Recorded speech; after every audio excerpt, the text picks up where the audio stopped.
guys, welcome to my channel, or welcome back to my channel. Today we are going to be doing another species dedicated video. We are going to be talking about the beloved APHONOPELMA seemani. We're going to be talking common names, where they're from, what their habitat is like, their enclosure in captivity, the temperature and humidity in captivity, how big they will grow, and their temperament. So let's get started right off with the common names. They are mostly called the Costa Rican zebra or the Costa Rican striped knee. Some people just call them the zebra tarantula or the striped knee tarantula. Where they're from basically is, as common sense would say, Costa Rica, but they also can come from Central America. Their habitat is mostly tropical, but there are some dry areas. Rainy season is from May to December, so that's when you want to keep them a little bit more moist and where you want to overflow water dish a little bit more. Temperature and humidity in captivity is going to be about 75 to 80 degrees Fahrenheit, with about 75 to 80% humidity, which is easily achievable just by spritzing down the enclosure and overflowing the water dish. Their enclosure in captivity, you want to allow some room for burrowing. So as you can see here, we've got some nice substrate and a leg from an old molt. Hello.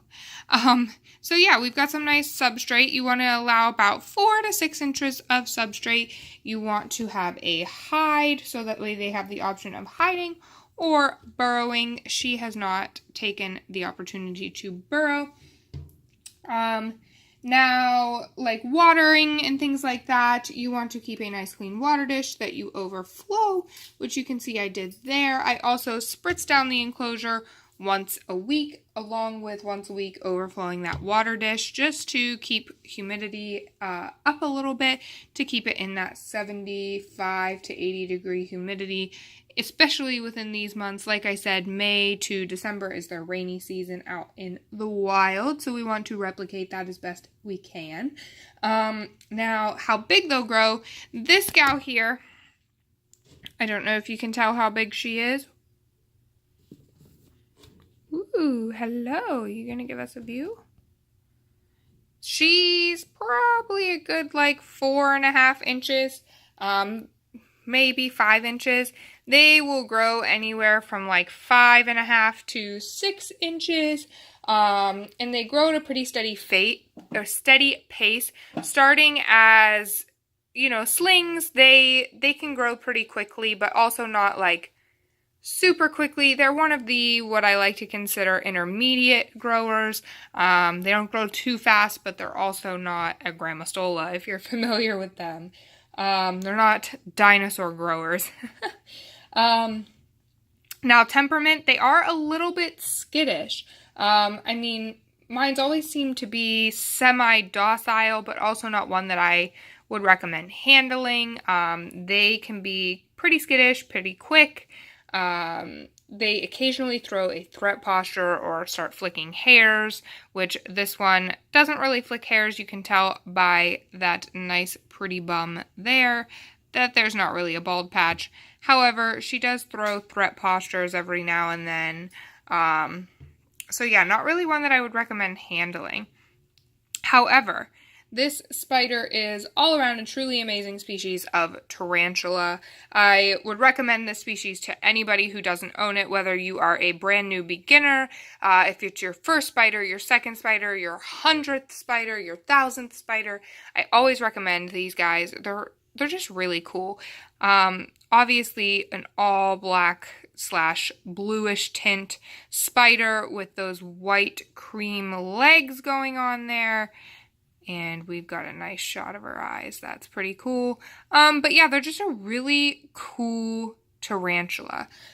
This is my big female. I also have a male, which I will probably show in another video. I'm not going to show in today's video, but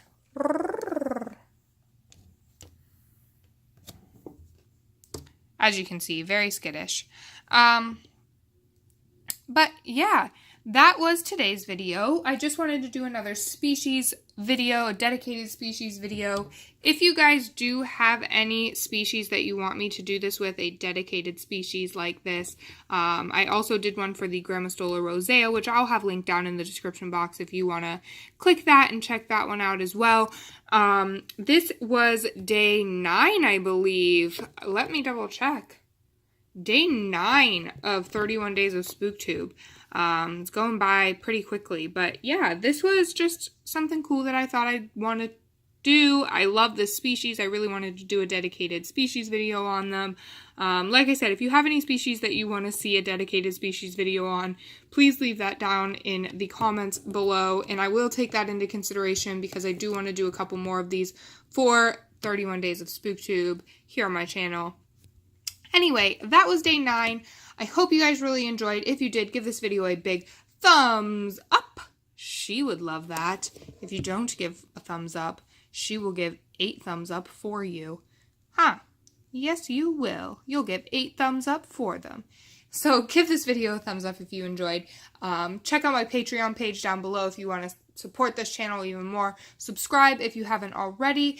I will see you guys in tomorrow's video for day 10 of 31 days of SpookTube. Bye-bye.